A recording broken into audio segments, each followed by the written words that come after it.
దాస జన హృద్వికాసమయ్యల్ల దోసములకు వినాశకరమైన యేసు నామమే పావనము, మాకు యేసే గద నిత్య జీవనము. Good evening everyone. ప్రభు నామంలో మీ అందరికీ నా వందనాలు తెలియజేస్తున్నాను. మలాకీ గ్రంథం 4వ అధ్యాయానికి మనం వచ్చాం. మలాకీ గ్రంథం ఆఖరి అధ్యాయం చాలా చిన్న అధ్యాయం, 6 వచనాలు. 3 అధ్యాయాలు మనం చూస్తుంటే వాళ్ళు ఏమేం చేశారు, ఎలా ప్రవర్తించారు, ఎటువంటి ధిక్కారం, తిరుగుబాటు ధోరణి దేవుని పట్ల చూపించారు, ఇవన్నీ కూడా మనం గమనించుకున్నాం. ఇశ్రాయేలు ప్రజలు ఏ స్థాయికి ఎదురు తిరిగారు, ఏ స్థాయికి వారు భ్రష్టత్వానికి దిగజారిపోయారో మనం చూసాం. ఎన్నిసార్లు మీరు ఇలా చేశారు అని దేవుడు అంటున్నప్పుడు మేము ఏం చేశామని వాళ్ళు అన్నారు, ఎదురు ప్రశ్నించారే తప్ప ఒక్కసారి కూడా మేము ఇలా చేశాము, తప్పైంది, క్షమించు అనే మాట వారి నోటి నుంచి రాలేదు. నేను ప్రారంభంలో ఫస్ట్ సెషన్స్ లో చెప్పినట్టు ఈ గ్రంథం మనం జాగ్రత్తగా చదువుకుంటూ వెళ్తా ఉంటే లైన్ బై లైన్ ఎందుకు దేవుడు వాళ్ళని శిక్షించకూడదు అని మనకు అనిపిస్తుంది. ఎందుకు దేవుడు వాళ్ళని విడిచిపెట్టేశాడో మనకు అర్థమవుతుంది. ఏ స్థాయికి వాళ్ళు దేవుణ్ణి దుఃఖపెట్టి తిరుగుబాటు చేసి ఎదురాడితే గాని 400 సంవత్సరాల పాటు దేవుడు మాట్లాడటానికి ఇష్టం చూపనంత క్రోధాన్ని వాళ్ళు కలిగించారనేది మనకు కనపడుతుంది. It's not an easy thing to imagine why God was silent for nearly 400 years. ఈ 4వ అధ్యాయము ఇంకా వాళ్ళు ఏమేం చేశారో చాలా చెప్తుందేమో అనుకునే లోపు ఎందుకో మలాకీ దాన్ని సడన్ గా ముగించే ప్రయత్నం చేశాడు. అంటే ఎన్ని చెప్పినా కూడా కనీసం మనస్సాక్షి కూడా లేకుండా అంగీకరించినప్పుడు ఇక ఎన్ని మీరు ఇలా చేశారని ఎత్తి చూపిస్తే మాత్రం ప్రయోజనం ఏంటి? కాబట్టి మలాకీ 3వ అధ్యాయం ఆఖరిలో మనం చూసాం, లేదా 3వ అధ్యాయం 2వ భాగం సెకండ్ పార్ట్ లో మనం చూసాం. చాలా చిత్రంగా ప్రజల్ని 2గా విడగొట్టేశాడు. యెహోవా గురించి హేళనగా మాట్లాడుకుని, గర్వంగా అహంకారంగా మాట్లాడుకొని, దేవుని గుణలక్షణాలని కించపరుస్తూ తక్కువ చేస్తూ ఈ దేవుణ్ణి వెంబడించటం వలన ఏం ఉపయోగం లేదు అనే స్టేట్మెంట్ ఇచ్చే కండిషన్ కి ప్రజలు వచ్చేశారు. బట్ కొంతమంది ప్రజలు ఉన్నారట, శేషం యెహోవా యందు భయభక్తులు గల ప్రజలు ఒకరితోనొకడు మాట్లాడుకుంటున్నారట. దేవుని గురించిన భయం వాళ్ళకుందట. దేవుని నామాన్ని ఘనపరుస్తూ స్మరిస్తూ ఆయన ఎటువంటి వాడు మాట్లాడుకుంటూ వాళ్ళను వాళ్ళు పురుకొల్పుకుంటున్నారు. ఎవరు నీతిమంతులో ఎవరు కాదో, ఎవరు మంచివారో ఎవరు చెడ్డవారో, ఎవరు దుష్టులో ఎవరు సజ్జనులో, ఎవరు దుర్మార్గులో, ఎవరు న్యాయంగా ప్రవర్తిస్తారో ఒకరోజు లెక్కలు తెలుస్తానని దేవుడు వార్న్ చేశాడు.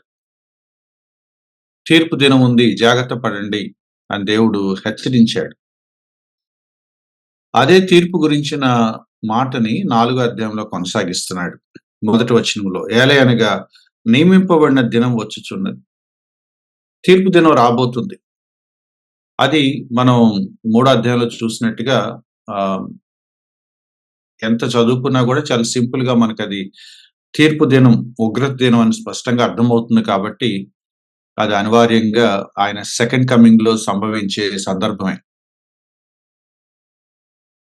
కొలిమి కాలునట్లు అది కాలును, చాలా స్పష్టంగా ఉంది, కాలుతుంది. సాధారణ మంట కంటే కూడా మరిన్ని రెట్లు అధికంగా వేడి కలగజేసి, కాల్చేసి, దహించేసి, అసలు మన శరీరంలో ఏమైనా మిగులుద్దా అన్నట్టుగా కరగబెట్టేసేంత తీవ్రమైన వేడిముండే కొలిములు మన బయటున్నయి పనులు చేసుకుంటా ఉంటే చూస్తా ఉంటాం. ఫర్నేస్. కంసాలి వాళ్ళు చేస్తా ఉంటారు. ఐరన్ పని వాళ్ళు చేస్తా ఉంటారు. తీర్పు దినం ఒకటుంది. కొలిమి కాలినట్లుగా కాలిపోతారు. గర్విష్ఠులందరూ, దుర్మార్గులందరూ పొయ్య కాలువలే కాలిపోతారు. ఎంత క్లియర్‌గా చెప్తున్నాడో చూడండి. God is going to punish the wicked. మూడో అధ్యాయం లేతే రెండో అధ్యాయం చివరిలో, మూడో అధ్యాయం ప్రారంభం వచ్చేటప్పటికి ఏమన్నారు? ఏమైపోయాడు ఆ న్యాయకర్త? Where is this God of justice అని అడిగారు గదా! This is the answer. తీర్పు దినం ఉంది. కొలిమి కాలినట్లు దేవుడు దుష్టుల్ని కాల్చేస్తాడు. ఆ వేడికి వాళ్ళు ఎంతగా కాలిపోతారంటే, ఒక గడ్డి కాలిపోయినట్టు కాలిపోతారు. కొయ్య కాలిపోయినట్టు కాలిపోతారు. వారిలో ఒకనికి వేరైనను చిగురైనను లేకుండా రాబో దినము అందరినీ కాల్చివేయును. అలంకారికంగా చెప్తున్నాడు. కొన్ని చోట్ల పొలాలు తగలబడినప్పుడు లేకపోతే ఇళ్ళు కాలిపోయినప్పుడు లాస్ట్‌కి ఏమేమి మిగిలియో ఎతుక్కుంటారు. ఇదంతా కాలిందిరా, ఈ ముక్క మిగిలిపోయిందిరా, ఈ 2 వస్తువులు మిగిలిపోయినాయి, సగం కాలిన కుర్చీలు కనపడతాయి వస్తువులు. ఇక్కడ అలా ఏముండదట. Not a thing or a person is spared. ఎవ్వరిని వదిలిపెట్టే ప్రసక్తి లేదు. దేనిని వదిలిపెట్టే ప్రసక్తి లేదు. సంపూర్ణంగా పూర్తి స్థాయిలో దేవుడు తన శిక్షను తీర్చబోతున్నాడు, విధించబోతున్నాడు, తన ఉగ్రతను కుమ్మరించబోతున్నాడు. That is the final judgement day for this entire world. ఆలస్యమైందని ప్రజలు అనుకుంటారు. ఏం చేయట్లే దేవుడు అని కొంతమంది అనుకుంటారు. ఏది మేము దేవుడు నమ్ముకున్న కాడి నుంచి చెప్తానే ఉన్నారు. చిన్నప్పటి నుంచి చెప్తానే ఉన్నారు. భూమి పుట్టినప్పటి నుంచి ఆయన చేస్తాడని అంటానే ఉన్నారు. ఎక్కడా అని ఎగతాళి చేసేవాళ్ళు ఉన్నారు. అటువంటి వాళ్ళందరికీ వార్న్ చేస్తున్నాడు మలాకీ ప్రవక్త. లేట్ అయిందని మీరు అనుకుంటే మీరు అనుకోండి. But this Lord's word. యెహోవా మాట ఇది. ఆకాశం గతించిపోతుంది, భూమి గతించిపోతుంది గాని ఆయన పలికిన మాట గతించదు. When he says that there is a judgement day, that's it, final. మీలో ఎవరైనా ఇంకా ప్రభువుని అంగీకరించకపోతే ఐ రిక్వెస్ట్ యూ, ప్రభువుని అంగీకరించండి. మారుమనసు పొందండి. యేసుక్రీస్తుని మీ రక్షకుడిగా స్వీకరించండి. నెగ్లెక్ట్ చేయొద్దు. దేవుని ఉగ్రత మీ మీదకి తరుముకొస్తుంది. అది మీరు అనుకున్న దానికంటే భయంకరమైంది. మీరు ఊహించలేరు అది. మనకు అర్థం కావటానికి ఇట్లాంటి ఎగ్జాంపుల్స్ చెప్తున్నాడు ఆయన. వారిలో ఒకనికిని వేరైనను చిగురైనను లేకుండా, ఒక చెట్టు కాలిపోయినట్టు కాలిపోతారు మీరు. ఒక పొద కాలిపోయినట్టుగా కాలిపోతారు. ఒక పొదకు మంట తగిలిస్తే అది ఎట్లయితే కాలి బూడిదైపోయి ఏమి మిగలకుండా అక్కడ బూడిద మిగులుతుందో, అక్కడ అవశేషాలు ఏముండవు, మిగులుబాట్లు ఏముండవు. ఇల్లు ఎతికితే పొడి దొరుకుద్ది అంతే. God is consuming fire. Bible చెప్తున్న మాట. నేను దహించు అగ్నిని, దేవుడు చెప్పుకున్నాడు స్వయంగా తన గురించి తను. ఆయన దహించడం అంటే ఏంటో మనకి ఏనాడు అనుభవపూర్వకంలోకి లేదు కాబట్టి, కళ్ళారా చూడలేదు కాబట్టి మనకు ఆయన అంటే భయం కలగట్లేదు. కానీ ఇశ్రాయేల్ ప్రజలు చూశారు చాలా సార్లు. దేవుని ఉగ్రత కుమ్మరిస్తే ఎలా ఉంటుందో వాళ్ళకి తెలుసు. దేవాలయంలో కొంచెం తేడాగా ప్రవర్తించిన వాళ్ళు మాడి మసైపోవటం మనకు తెలుసు. బయటికి ఇసిరేసినట్టుగా ఎగురించి పడిపోయారు ఆ మహిమను తట్టుకోలేక. పైనుండి అగ్ని వచ్చి కుటుంబాలను నాశనం చేసిన సందర్భాలు వాళ్ళకి తెలుసు. పాఠంలో వీళ్ళు ఉండటానికి వీలు లేదు అని దేవుడు ఎవరినైతే సంహరించాడో, we all know the history. ఇంత తెలిసిన ఇశ్రాయేలు ప్రజలు దేవునికి భయపడకపోవటం ఏంటి? నిజంగా వాళ్ళు ఇశ్రాయేలు ప్రజలేనా? ఆ విశ్వాసం పోగొట్టుకున్నారా? ఆ వాగ్దానం, ఆ నిబంధన, ఆ ప్రమాణాలు ఇక వదిలేసుకున్నారా?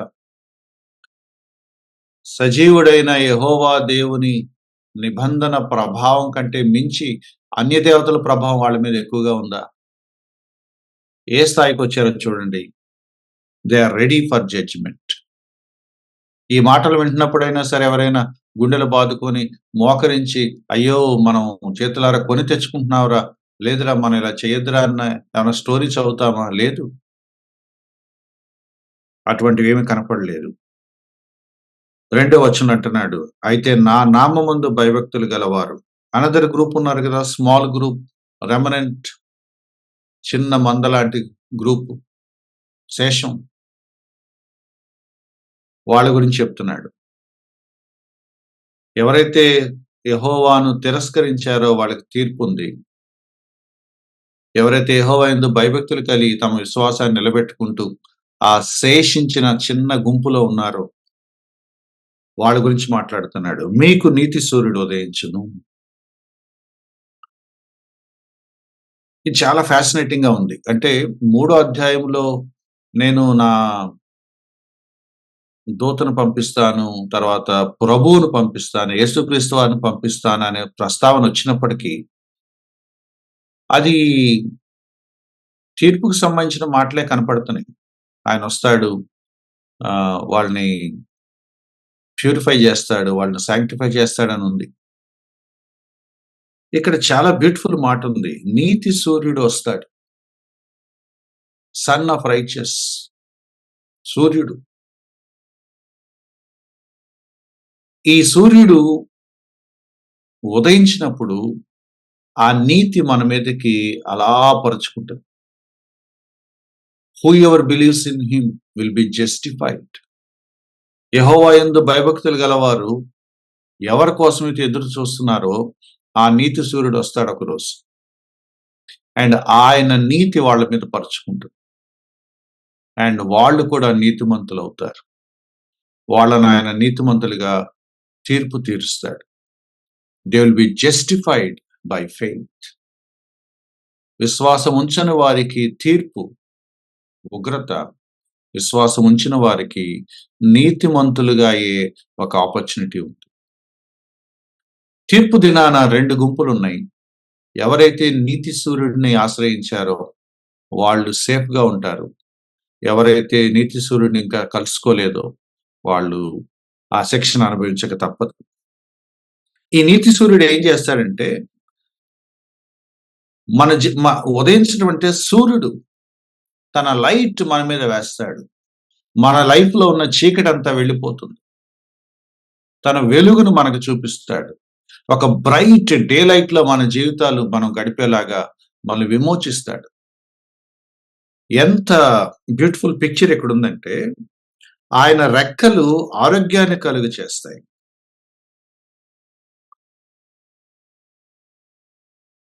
రెండు ఇమేజెస్ వాడాడు. ఒకటేమో సన్ ఆయన ఉదయిస్తాడు. ఆ సూర్యుడికి రెక్కలున్నట్లుగా ఆయన పైకి అలా లేసి తన కాంతిని ప్రసరింపచేస్తాడా? Imagery, metaphor వాడారా? లేదు ఇంకొకలాగా ఒక బర్డ్ లాగా పోలుస్తూ ఆయన రెక్కల కింద మనం సేఫ్‌గా ఉంటామని చెప్తున్నారా? అయ్యుండొచ్చు. ఈ మాట చదువుతా ఉంటే నాకు లూకాసు వార్త 13 అధ్యాయంలో నాకు వచనం గుర్తొచ్చింది. మీరు తర్వాత చూసుకోవచ్చు. యేసుక్రీస్తు వారు అక్షరాల బోరున యెరూషలేము గురించి ఏడ్చాడు. నిజంగా ఏడ్చాడు. యెరూషలేమా, యెరూషలేమా నీకు అర్థం కావట్లేదా? ఎందుకంటే వీళ్ళు యెహోవాను తిరస్కరించారని మనం మలాకీలో మాట్లాడుతున్నాము.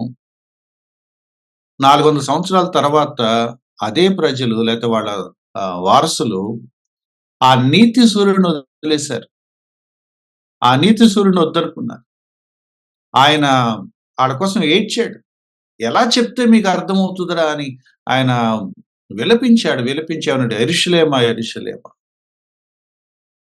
ఒక ప్రమాదం వస్తే తన బిడ్డల్ని కాపాడుకోవాలని కోడి తన రెక్కల కిందకి ఆ చిన్న కోడి పిల్లలను దగ్గర లాక్కొని ప్రొటెక్ట్ చేసుకొని హైడ్ చేసి వాళ్ళని ప్రిజర్వ్ చేద్దామని అనుకుంటే దట్స్ ద ఇమేజ్.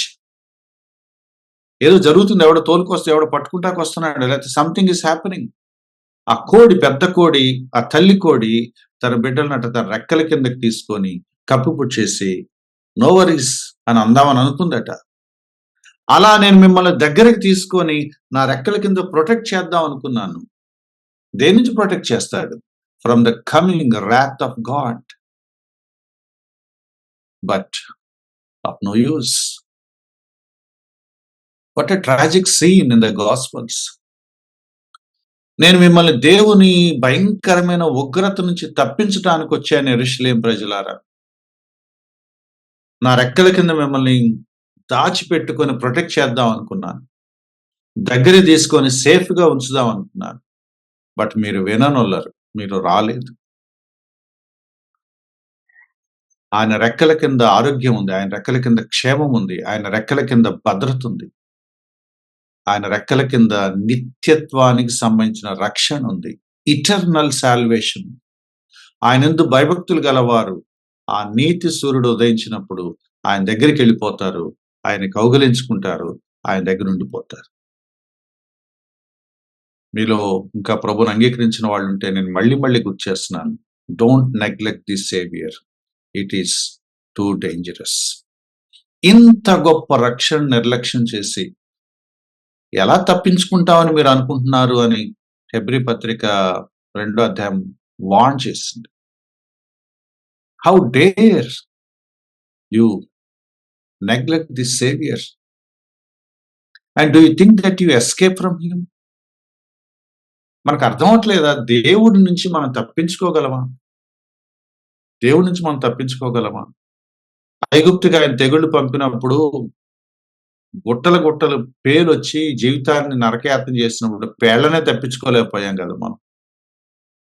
కోవిడ్ వచ్చినప్పుడు ఏం జరుగుతుందో అర్థం కాక ఇంట్లోంచి బయటకు రాలేక నిస్సహాయులం, అల్పులం, బ్రతుకుతామో లేదో తెలియ ఏమీ తప్పించుకోలేము. ఏ గాల్లోంచి వస్తుందో, ఏ కిటికీలోంచి వస్తుందో వైరస్ టెస్ట్ చేస్తే వచ్చి నాది పాజిటివ్, నాది పాజిటివ్. ఏం తప్పించుకుంటాం మనం? We can never escape anything, my dear friends. If it is from God, you cannot escape its wrath.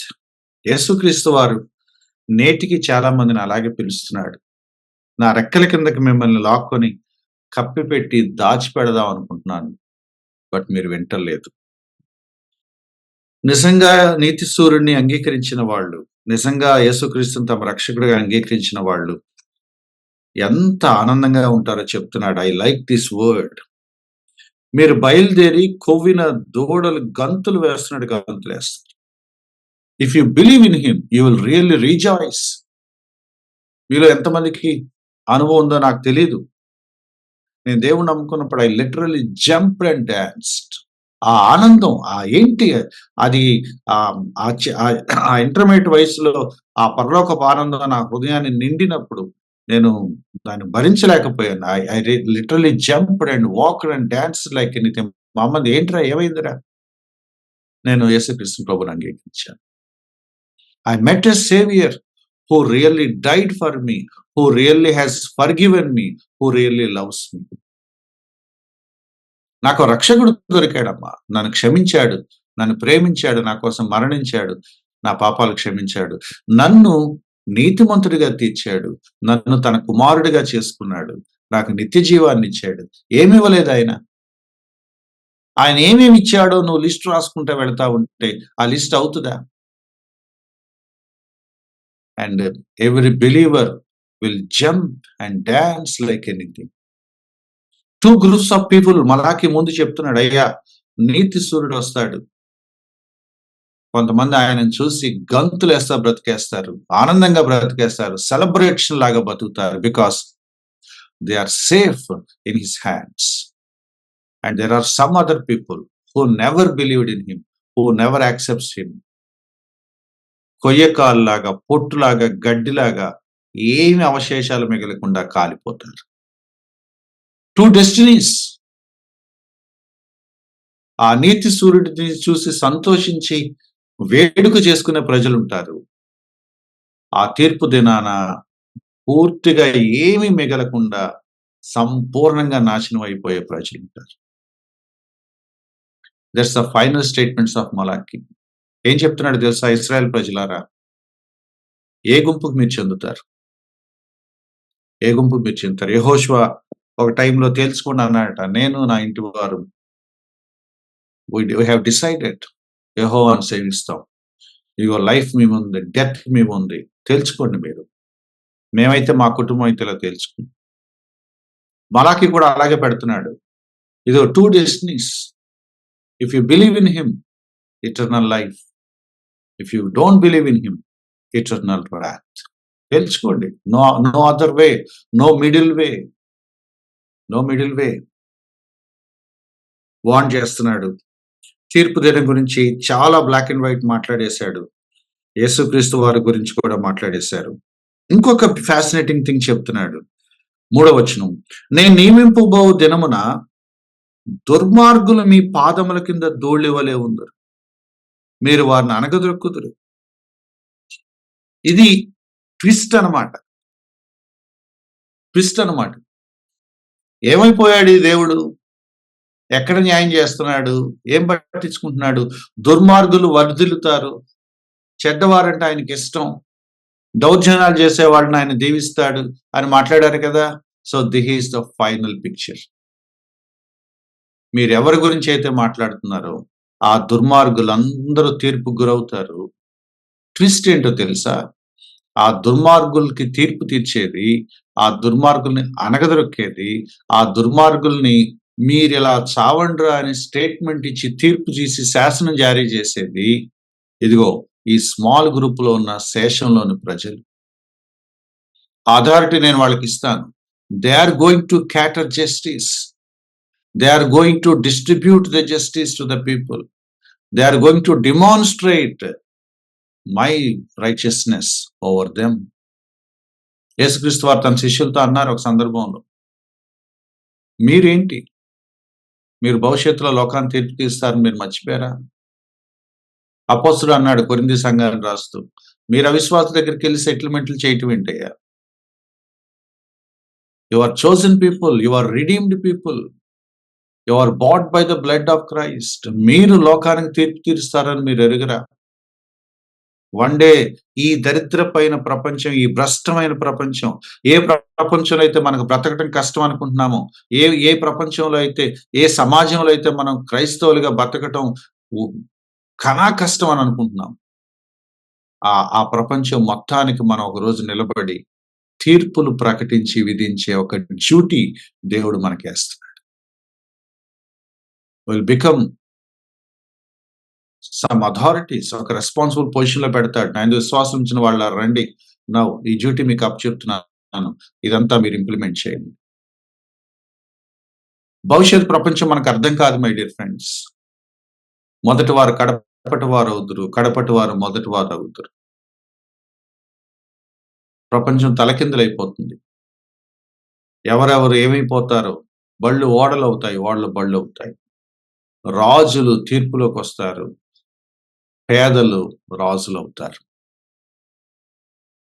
ఈ దుర్మార్గులు, గర్విష్ఠులు, అహంకారులు, దౌర్జన్యకారులు, అవినీతి పరుల కింద ఎవరెవరైతే ఈరోజు బలవుతున్నారు వాళ్ళందరూ ఒకరోజు తీర్పు తీరుస్తారు. ఆ అమాయకులు తీర్పు తీరుస్తారు. ఆ దుర్మార్గులు ఆ తీర్పుని అనుభవిస్తారు. This is the justice of God. This is the law of God. దీన్ని ఎవరు తిరగరాయలేరు. ఇది అర్థమైనా అర్థం కాకపోయినా this is going to be the future. 3వ వచనం, నేను నియమింపబో దినమున దుర్మార్గులు మీ పాదముల కింద ధూళి వలె ఉంటారు. ఇక్కడ మీరు అబ్జర్వ్ చేయాల్సిన మాట ఏంటంటే, మలాకి ఎవరితో మాట్లాడుతున్నాడు? అది 4వ అధ్యాయంలో ఉన్న బ్యూటీ ఏంటో తెలుసా? సడన్ గా 3వ అధ్యాయం అయిపోగానే 2 రకాల ప్రజలు ఉన్నారు బాబు, మీలో 2 గ్రూప్స్ ఉన్నారు. యెహోవా అంటే లెక్క చేయని ప్రజలు, యెహోవా అంటే భయపడే ప్రజలు అని చెప్పాక, ఇప్పుడు మనం మాట్లాడుకునే మాటలు ఈ 3వ వచనం ఈ భయపడే వాళ్ళతో చెప్తున్నాడు. ఆ దుర్మార్గులను పక్కన పెట్టేశాడు. ఇక ఆయన ఏమంటున్నాడంటే, మీరు మారకపోతే మిమ్మల్ని కాల్చేస్తానన్నాడు. వెళ్తే ఏమన్నాడంటే, వీళ్ళు అడిగారు కదా, ఈ దుర్మార్గుల్ని మీరు డీల్ చేస్తారు. మీ కాళ్ళ కింద ధూళిలాగా, అది that will be their future. ఈరోజు ఎవరెవరైతే తగలెగరేస్తున్నారో, అహంకారులైపోయి దేవుడిని ఏదేదో మాటలంటున్నారో, వాళ్ళందరికీ న్యాయం విధించడానికి నా యందు భయభక్తులు కలిగిన ప్రజల్ని నేను నిలబెడతాను.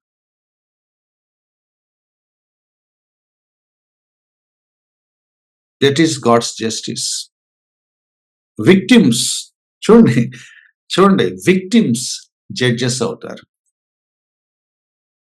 విక్టిమ్స్ జడ్జెస్ అవుతారు. వికెడ్ పీపుల్ పనిష్మెంట్ గురవుతారు. అప్రెస్ చేసేవాళ్ళు తలలొంచుకొని నిలబడతారు. అణిచివేయబడిన వాళ్ళు అధికారంలో కూర్చొని తీర్పులు ప్రకటిస్తూ ఉంటారు. What a God is our God. ఇది న్యాయకర్త అంటే. ఇది న్యాయం, ఇది నీతి, ఇది సమానత్వం. దేవుని పద్ధతులు ఇలా ఉంటాయి. 4వ వచనం చెప్తున్నాడు. ఏం చేయాలి మరిప్పుడు? ఇంతకంటే ఇంకేముంటది? ఆ 3 వచనాల్లో భవిష్యత్తు పిక్చర్ చెప్పాడు. ఎవరు స్టేజ్ ఎలా తలకిందులైపోద్దో చెప్పాడు. కాబట్టి మళ్ళీ వార్న్ చేస్తున్నాడు. 4వ వచనం ఏమంటాడంటే, మోషే ధర్మశాస్త్రాన్ని పాటించండి. No other way. మరి ఏం చేయాలి ఇప్పుడు అని అంటారా? ఎవరు అడగరు, అంటలేదు ఎవరు. బట్ ఈయన చెప్తున్నాడు, ఇన్ కేస్ మీలో ఎవరికైనా మనసు కరిగితే మరి ఏం చేయాలి ఇప్పుడు? ఈ ఉగ్రతను తప్పించుకోవాలంటే ఏం చేయాలంటే గనక no other way, go back to scriptures. మోషే ఏం చెప్పాడో దాన్ని పాటించండి. ధర్మశాస్త్రం వైపు వెళ్ళండి. ధర్మశాస్త్రాన్ని, దాని కట్టడలను, దాని విధులను జ్ఞాపకం చేసుకోండి. మొదటి అధ్యాయం నుంచి ఆయనది చెప్తున్నాడు. You have violated the law, you have violated the scriptures. మళ్ళీ అక్కడికే రండి, అదే స్టార్ట్ చేయండి. 4వ వచనంలో ఏమంటున్నాడంటే, మీరు ధర్మశాస్త్రాన్ని జ్ఞాపకం చేసుకోండి. 5వ వచనంలో ఏమంటున్నాడంటే, నేను ఒక ప్రవక్తను పంపిస్తాను. 2 things, essence of entire Old Testament. One is Moses and the other one is prophets. మీరు ఏం చేయవసరం లేదు. ఎప్పట్లానే సేమ్ ఓల్డ్ మెసేజ్. ఆది కాండం నుంచి మలాకి వరకు 39 పుస్తకాలు యెహోవా ఏమంటూ మిమ్మల్ని హెచ్చరిస్తూ వచ్చాడో సేమ్ మెసేజ్. ఇప్పుడే మెసేజ్ మారట్లేదు. ధర్మశాస్త్ర ప్రకారం జీవించండి. ప్రవక్తలు హెచ్చరించినప్పుడు లోబడి సరి చేసుకోండి. ఎప్పట్లాగే ఇదే సందేశం. మెసేజ్ ఏం మారలేదు. మీరు మారండి, మీరు సరి చేసుకోండి, మీరు బాగుపడండి, మీ పద్ధతులు, మీ బుద్ధులు మార్చుకోండి. ధర్మశాస్త్ర ప్రమాణాలు పాటించండి. ప్రవక్తలు హెచ్చరించినప్పుడు పశ్చాత్తాపడి ఒప్పుకొని క్షమించమని అడగండి. That's our legacy. Go back to scriptures, go back to the word of God. ఇంత చేశాము, ఏమైపోయింది బ్రదర్? ఇక్కడ దాకా వచ్చాము, ఇలా జరిగింది బ్రదర్, ఇంక ఇప్పుడు ఏ మొహం పెట్టుకొని దేవుని దగ్గరికి వెళ్తాం బ్రదర్ అని అనొద్దు. లాస్ట్ టైం కూడా మాట్లాడుకున్నాం. You have no other way, you have no other go. మీకు అర్థమవుతున్నప్పుడు తిరిగి నేను దేవుడి దగ్గరికి వెళ్ళిపోవాలన్నప్పుడు వెళ్ళిపోవటమే, ఇంకేం లేదు. ఇక ఏం చేయాలని ఇంకెవరిని అడుగుతారు? కొత్తగా ఏం చెప్పరు ఎవరు.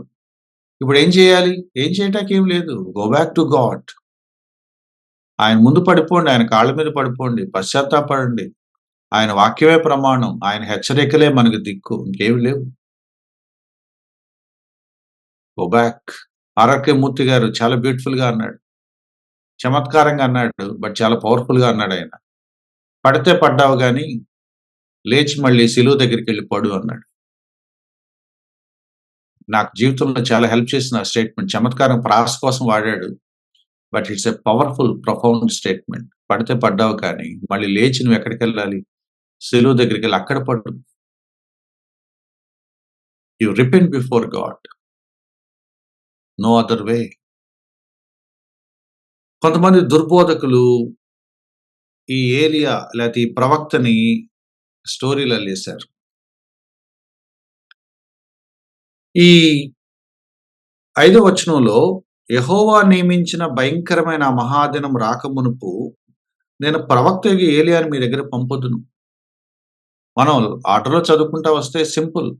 Go back to profits and go back to law Moses.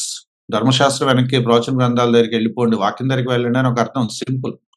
But specific గా నేమ్ మెన్షన్ చేశాడు కాబట్టి, ప్రవక్తలందరికీ ప్రాతినిధ్యం వహించడానికి ఒక పేరు చెప్పాడు, అలంకారికంగా చెప్పాడని కొంతమంది ఉద్దేశం. కొంతమంది యూదులు మరి ముఖ్యంగా కొన్ని క్యాలిక్యులేషన్స్ వాళ్ళకు ఉండేవి కాబట్టి టిపికల్ గా కొన్ని రూల్స్ పెట్టారు. ఆ రూలు మరి నాకు అంత కన్విన్సింగ్ అనిపించదు. పాత నిబంధనలో మరణం చూడకుండా పైకి వెళ్ళిపోయిన వాళ్ళు ఇద్దరున్నారు. హానోకు ఒక ఆయన, లేకపోతే ఏలియా ఒక ఆయన. వీళ్ళు మరణం చవి చూడలేదు కాబట్టి ఎప్పటికైనా వీళ్ళు వచ్చి మళ్ళీ ఇక్కడ చచ్చిపోవాలి. నాకెందుకు అది అంత ఇంట్రెస్టింగ్ గా అనిపించదు ఆ వివరణ. అంటే కంపల్సరీ ఇప్పుడు వాళ్ళిద్దరూ చంపకపోతే వీళ్ళకి నిద్ర పట్టేటట్లేదు. ఎలాగైనా ఇప్పుడు హానోకు దేవుడు పైకి తీసుకెళ్లిపోయినప్పుడు దేవుడికి లేని అభ్యంతరం వీళ్ళకి ఏంటి? ఎప్పటికైనా మళ్ళీ కిందకు వచ్చి ఒకసారి చచ్చిపో బ్రదర్ అంటే ఎట్లా? ఏలియాని కూడా అట్లాగే, నువ్వు చనిపోకుండా పైకి వెళ్ళిపోయావు కాబట్టి ఏదో టైంలో వచ్చేసి ఒకసారి ఇక్కడ చనిపోతే ఒక లెక్కగా ఉంటది. దేవుడు తీసుకెళ్ళినప్పుడు దేవుడికి లేని అభ్యంతరం మనకెందుకు? అంటే దానికో రూల్ పెట్టేశారు, మనిషి అన్నా కంపల్సరీ ఒకసారి చచ్చిపోవాలి అని. I don't think so. అట్లా అవసరం లేదు. ఇప్పుడు దేవుడు ఆ వ్యక్తిని బయటికి పంపిస్తే ఆ దేవుడి ఇష్టం. తీసుకువెళ్ళిపోతే దేవుడి ఇష్టం. మళ్ళీ మళ్ళీ పంపించినా దేవుడికి ఇష్టం. మళ్ళీ మళ్ళీ తీసుకెళ్ళిపోతే దేవుడి ఇష్టం. మన దగ్గర ప్యాటర్న్ ఏమీ లేదు. మనం ఏం రూల్ పెట్టి దేర్‌ఫోర్ ఏలియా మళ్ళీ రావాలి అని మనం రూల్ పెట్టడానికి మనమెవరం? ఆయన నేను ఏలియాని పంపిస్తాను అని అన్నప్పుడు అదొక పజిలింగ్ స్టేట్మెంట్ అయిపోయింది మలాకి వచ్చింది. ఏలియా మళ్ళీ వస్తాడు, ఏలియా మళ్ళీ వస్తాడు అని. యేసుక్రీస్తు వారు వచ్చే టైంలో యేసుక్రీస్తు వారిని కొంతమంది ఏలియా అనుకున్నారు.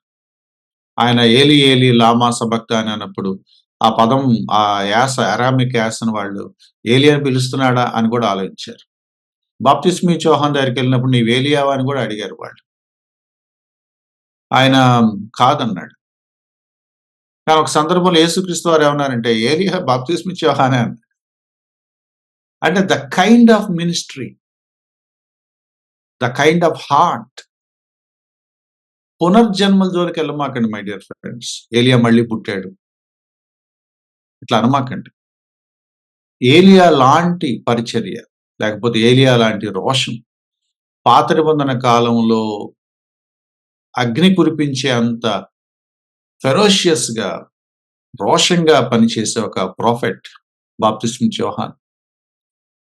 మీరు నమ్మితే ఈయనే ఆయన అని అన్నాడు.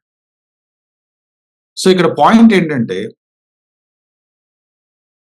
రిప్రజెంటేషన్, పోలిక, లేకపోతే ఈ కైండ్ ఆఫ్ మినిస్ట్రీ చేసే ఒక వ్యక్తి వస్తాడు, ఇలాంటి హార్ట్ ఉన్న ఒక అతను వస్తాడు. ఏలియా వస్తే నాకేం అభ్యంతరం లేదు. ఏలియా లాగా యోహాన్ వస్తే తప్పే ఉంది, అది దేవుడి ఇష్టం. ఏలియా లాగా, యోహాన్ లాగా రోషం కలిగిన మరొక ప్రవక్త ఎవరో వచ్చి వాళ్ళ లాంటి స్పిరిట్ తో పనిచేస్తే తప్పే ఉంది.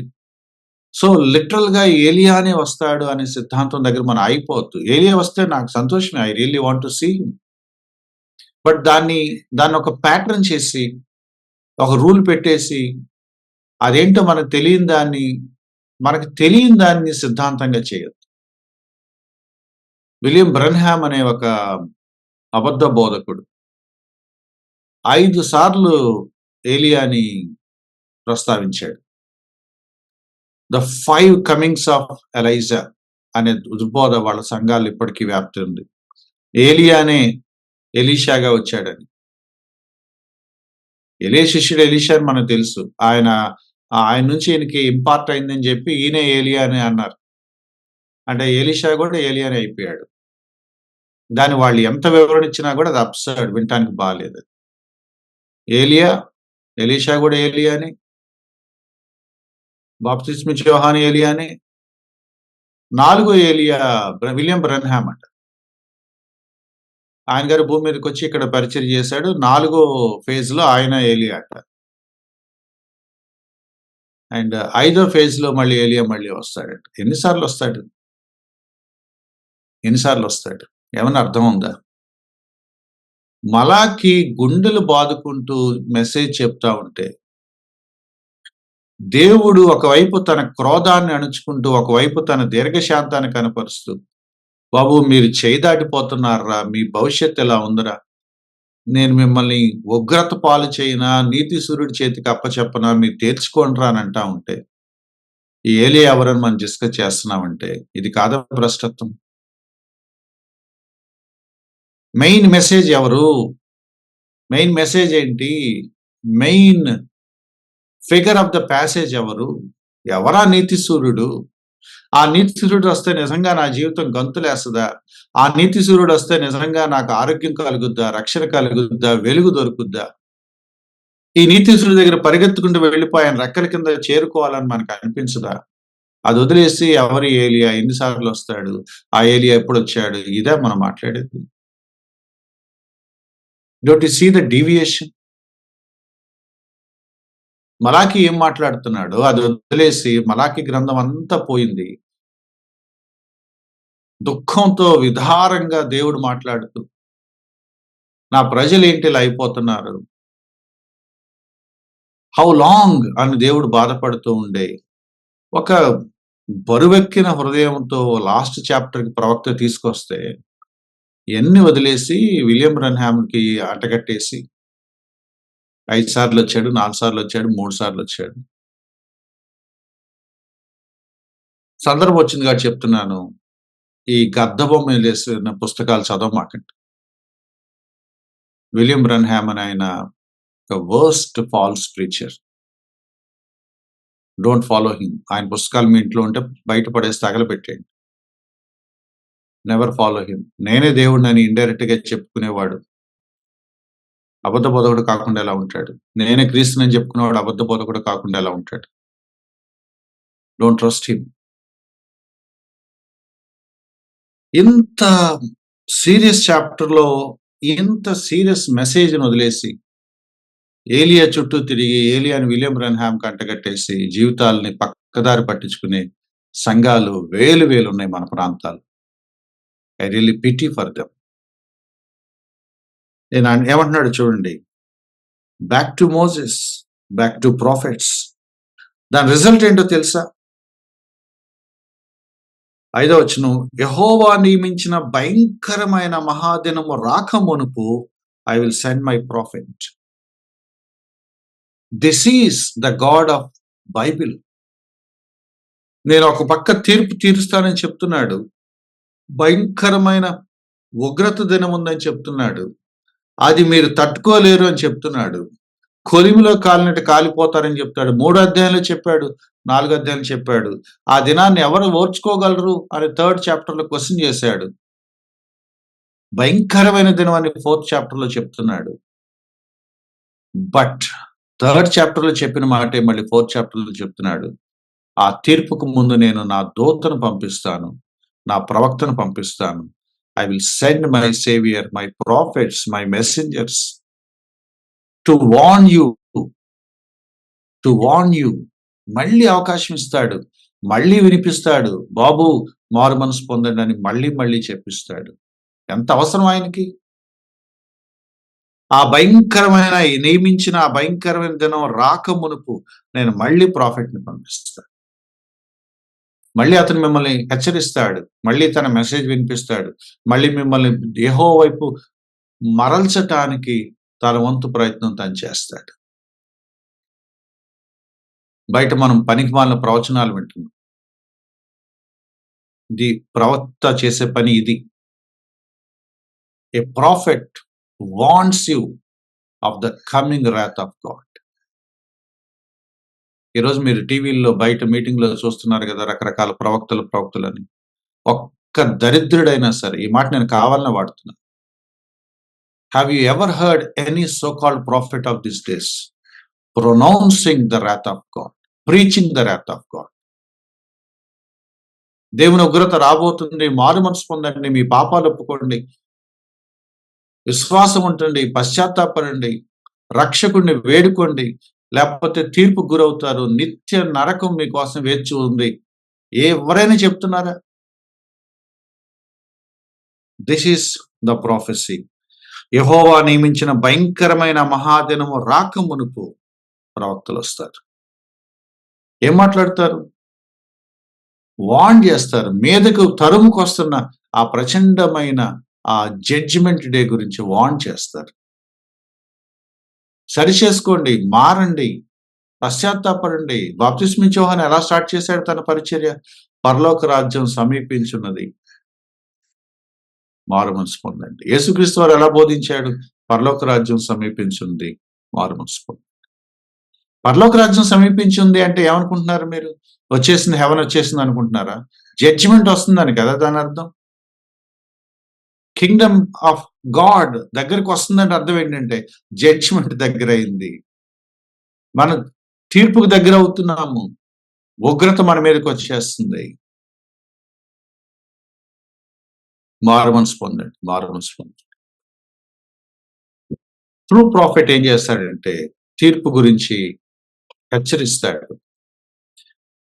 అలా మాట్లాడినప్పుడు ఏమి రిజల్ట్ ఉంటుందంటే, అతడు తండ్రుల హృదయమును పిల్లల తట్టును, పిల్లల హృదయములను తండ్రుల తట్టు తిప్పుతాడు. This is another sign of true prophet. గుర్తుపెట్టుకోండి. This is another sign of true prophet. True prophet ఏం చేస్తాడు తెలుసా? కుటుంబాలు బాగు చేస్తాడు. తండ్రుల హృదయాలు పిల్లల వైపు, పిల్లల హృదయాలు తండ్రుల వైపు తిప్పుతాడంట. మనం మాట్లాడుకున్నాం ఏం జరిగింది ఇశ్రాయేల్ చరిత్రలో అంటే, 2వ అధ్యాయంలో మనం చూసాం. అన్య దేవతలను ఆరాధించే స్త్రీలను వాళ్ళు పెళ్లి చేసుకున్నారు. ఆ అన్య స్త్రీలను పెళ్లి చేసుకోవడం కోసం అన్యాయంగా తమ భార్యలను విడిచిపెట్టేశారు. యంగ్ వైఫ్స్ ప్రామిస్ చేసి, నిబంధన చేసి, పెళ్లి ప్రమాణాలు చేసి చేసుకున్న తమ భార్యలను విడిచిపెట్టేశారు. ఇంప్లైడ్ ఏంటో తెలుసా? భార్యలు విడిచిపెట్టిన వాడు పిల్లలు చూసుకుంటాడా? వ్యభిచారం కోసం కుటుంబాన్ని వదిలేసుకొని వెళ్ళి ఇంకొక అన్య స్త్రీతో వ్యభిచారం చేసి ఆమెనే కట్టుకొని అక్కడే ఉండిపోదాం డిసైడ్ అయిన వాడు పిల్లలు చూస్తాడా? So that is outcome. మనం చూసాం. They broke their covenants, they broke their promise, they broke their families. నిబంధనను ఉల్లంఘించారు, ప్రమాణాలు ఉల్లంఘించారు, తమ కుటుంబాలను వదిలిపడేశారు. యెహోవా అన్నాడు కదా, ఆ భార్య పక్షాన్ని నేను నిలబడి చూస్తున్నాను, నేను జోక్యం చేసుకుంటున్నాను. మీరు బలాత్కారాన్ని వస్త్రంలాగా ధరించారు, వైలెంట్ గా మీరు తయారయ్యారు. You have abused your wives and your children and your families. ప్రవక్త వచ్చినప్పుడు దేవుని వాక్యం కొంతమంది హృదయాల్లో పనిచేస్తుందట. కొంతమందిని ప్రవక్త కన్విన్స్ చేస్తారట, వాళ్ళు రిపెంట్ అవుతారట, and they will get back to their families, they will get back to their children. మళ్ళీ వాళ్ళ కుటుంబాలు రెస్టోర్ చేయబడతాయట, మళ్ళీ వాళ్ళ రిలేషన్స్ రెస్టోర్ చేయబడతాయట. సమాజం పునరుద్ధరించబడుతుంది, కుటుంబాలు కట్టబడతాయి. ఏ భార్యలకైతే అన్యాయం చేశారో, ద్రోహం చేశారో, విశ్వాసఘాతుకంగా ప్రవర్తించారో, ఆ భార్యల దగ్గరికి వచ్చి క్షమించమ్మా అని చెప్పే భర్తలు తయారవుతారు. ఏ భర్తలనైతే మోసం చేసి ఇష్టానుసారంగా తిరిగారో, ఆ భార్యలు వచ్చి మళ్ళీ తమ కుటుంబాల కోసం వెనక్కి తిరిగి వచ్చి క్షమించమని అడుగుతారు. బాబు, నా వ్యభిచార మోహంలో పడి మిమ్మల్ని పట్టించుకోలేదురా, ఒక తండ్రిగా నా బాధ్యతలు నేను స్వీకరించలేదురా, చేయలేదురా, నన్ను క్షమించండి. From now onwards I will be a responsible father అని కొంతమంది వచ్చి తమ పశ్చాత్తాపాన్ని బహిరంగ ప్రకటిస్తారు.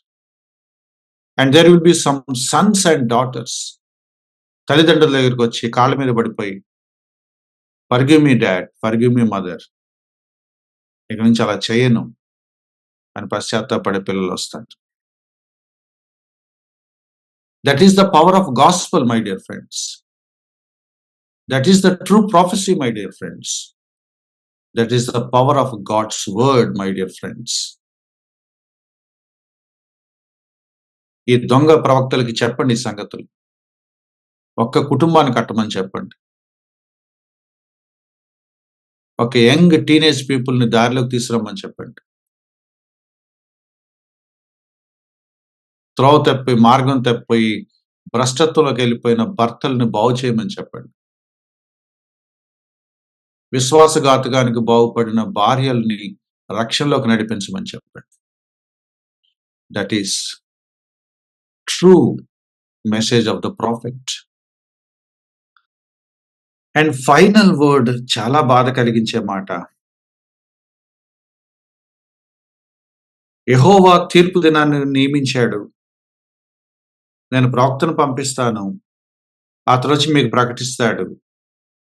మీలో ఒకవేళ ఆ ప్రవక్త మాట విని రెస్పాండ్ అయ్యి లోబడితే మీ కుటుంబాలు రెస్టోర్ చేయబడతాయి. వినకపోతే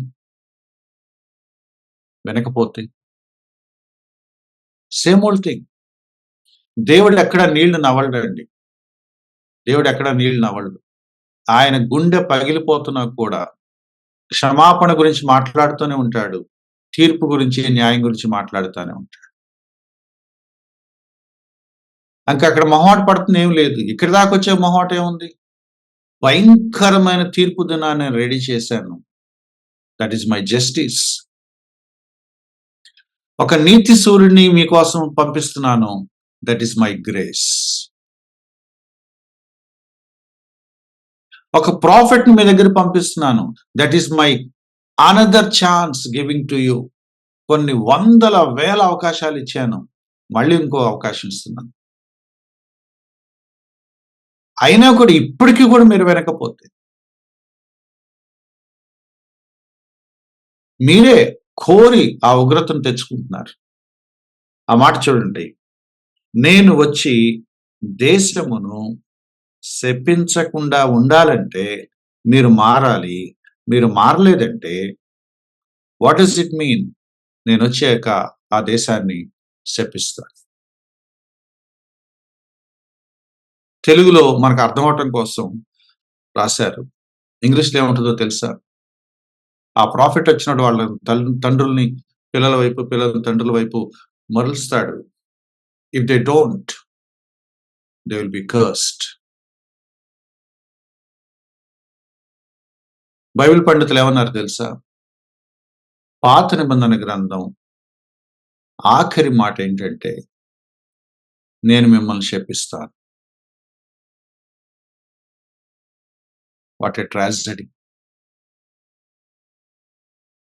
ఆదికాండంలో ప్రారంభమైన ఆ శాపం, ఆదికాండంలో ప్రారంభమైన ఆ విధేయత, ఆదికాండంలో ప్రారంభమైన ఆ భ్రష్టత్వం ఎన్ని సంవత్సరాలైనా, ఎంతమంది ప్రవక్తలు వచ్చినా, ఎన్ని హెచ్చరికలు చేసినా, ఎన్ని ప్రమాణ వాక్యాలు, హితవాక్యాలు, ప్రవచన వాక్కులు, ఎన్ని దర్శనాలు, ప్రత్యక్షతలు, ఎన్నెన్ని సూచనలు, అద్భుతాలు. But see the result again. మళ్ళీ వెనక్కే. మళ్ళీ అదే స్టోరీ, అదే భ్రష్టత్వం, అదే తిరుగుబాటు, అదే ద్రోహం, అదే మోసం. అండ్ ఆయన అంటున్నాడు, now give me one reason. ఒక్క కారణం చెప్పండి నేను మిమ్మల్ని శపించకుండా ఉండటానికి. Give me one reason. Why should I don't curse you? That's the end of old testament my dear friends. చీకటి కమ్మేసింది. 400 సంవత్సరాలుగా దేవుడు మాట్లాడలేదు. More than 400 years. ఎందుకు అని అనుకుంటాం. ఈ సరిగా చదువుతుంటే ఎంతకాలం ఎందుకు వేస్ట్ చేశాడు అనిపించింది నాకు.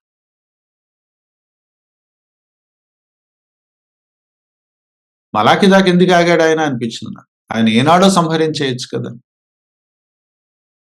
400 సంవత్సరాల శాశ్వత కాలం ఆయన మాట్లాడకుండా వదిలేస్తాడే అనుకున్నాను. See the fallen nature of man.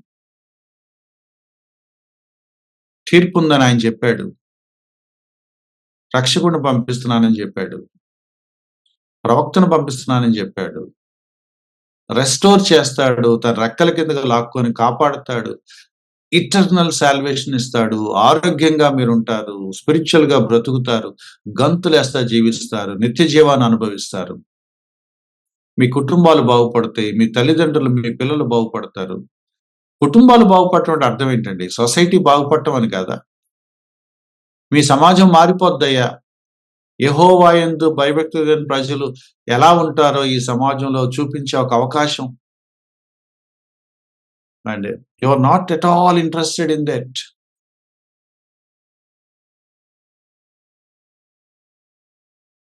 And the last word is destruction, curse, తీర్పు. ఆఖరి అధ్యాయం మాటలు గుర్తుపెట్టుకోండి. తీర్పు, శిక్ష, శాపం, నాశనం, కాలిపోవటం. జోనథన్ ఎడ్వర్డ్స్ అని ఆయన ఒక ఒక చారిత్రాత్మకమైన ప్రసంగం చేశాడట. ప్రజలు భయపడిపోయి, ఏడ్చి, ప్రలాపించి, నేల మీద పడి దొర్లి పశ్చాత్తాపపడి క్షమించమని అడిగారట. Sinners in the hands of an angry God. ఆయన ప్రసంగానికి ఆయన పెట్టుకున్న టైటిల్ అట.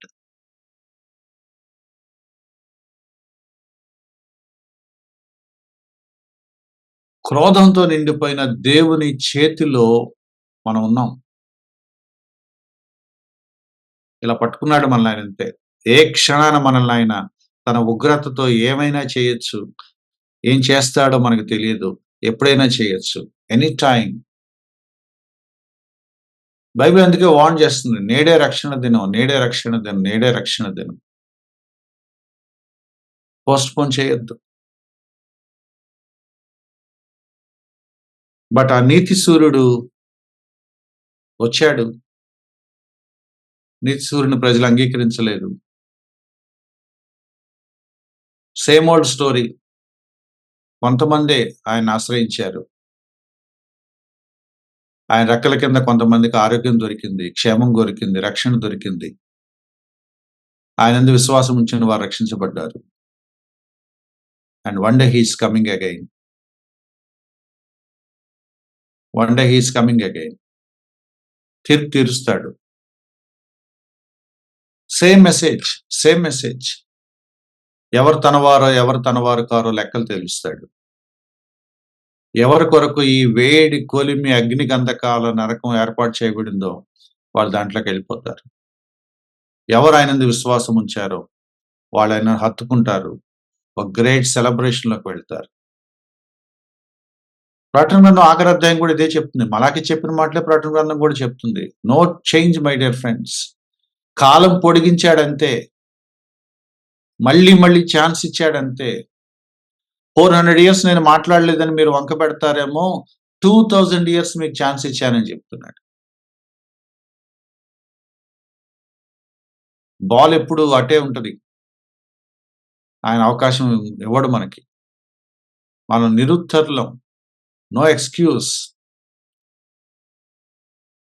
ప్రకటన గ్రంథం ఆఖరి అధ్యాయం అది కూడా చూసుకొని ముగిద్దామా?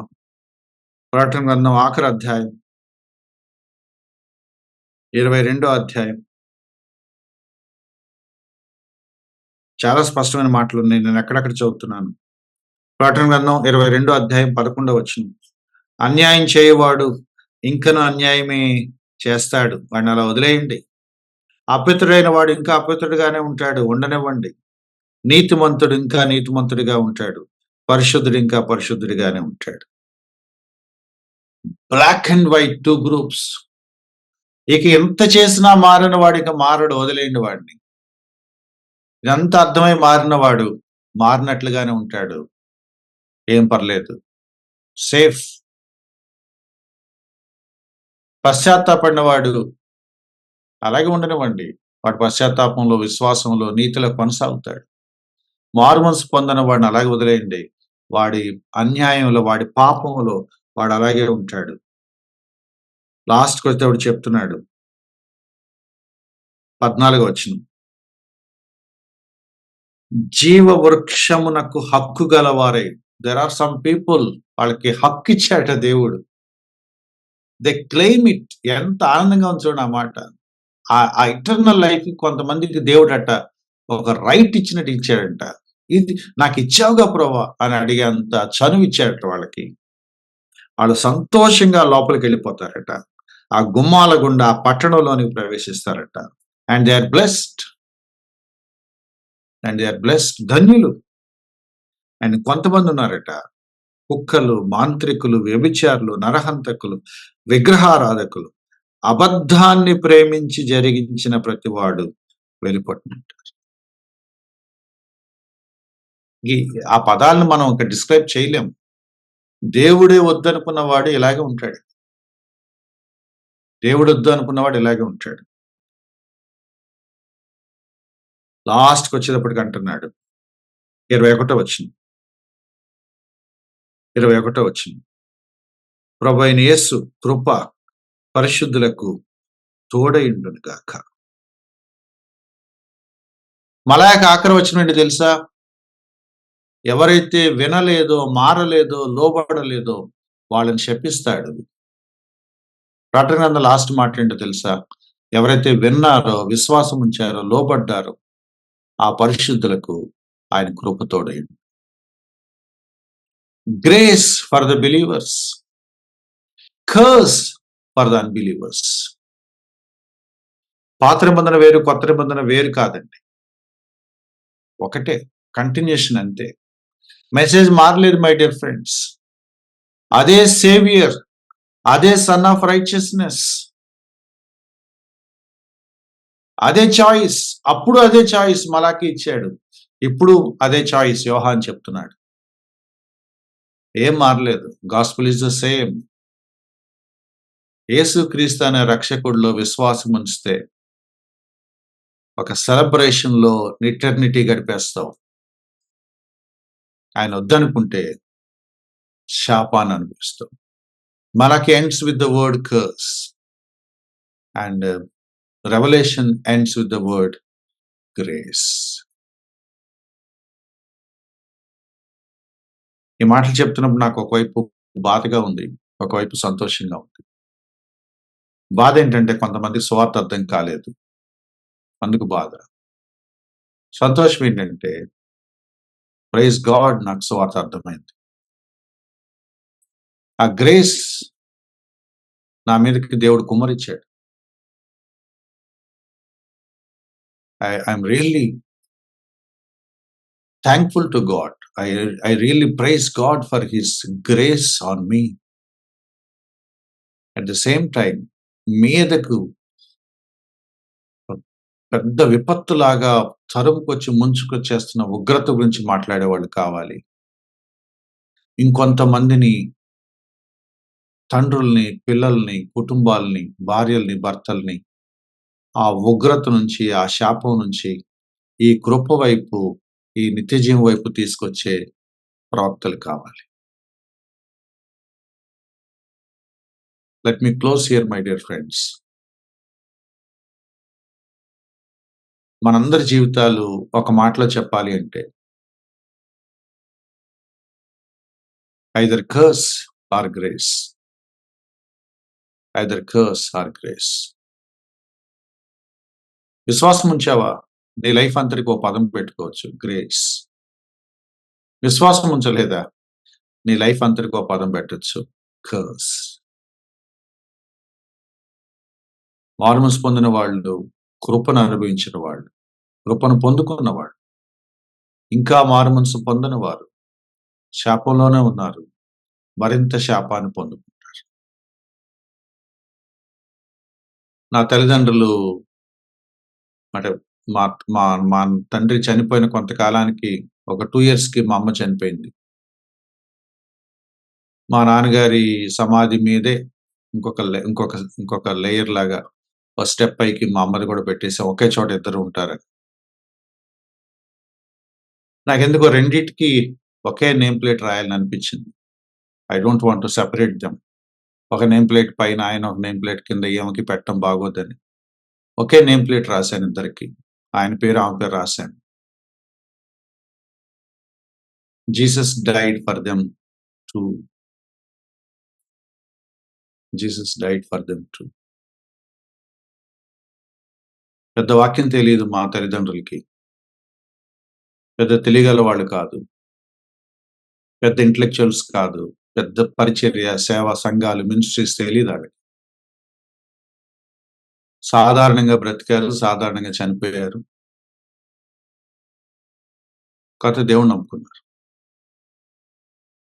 ఏం చెప్పాలి వాళ్ళిద్దరి గురించి అని ఆలోచిస్తే నాకు తట్టిన మాట, యేసుక్రీస్తు వీళ్ళిద్దరి కోసం కూడా చనిపోయాడు. Grace. Not that we are worthy. Not that we are righteous.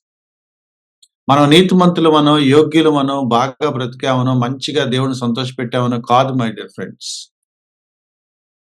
తన కృపను బట్టి, తన కృపను బట్టి, తన కృపను బట్టి. ఇది మీ ద్వారా కలిగింది కాదు. ఇది మీ ద్వారా కలగదు. మీకంత చేత కాదు. ఇది క్రియల ద్వారా కలగదు.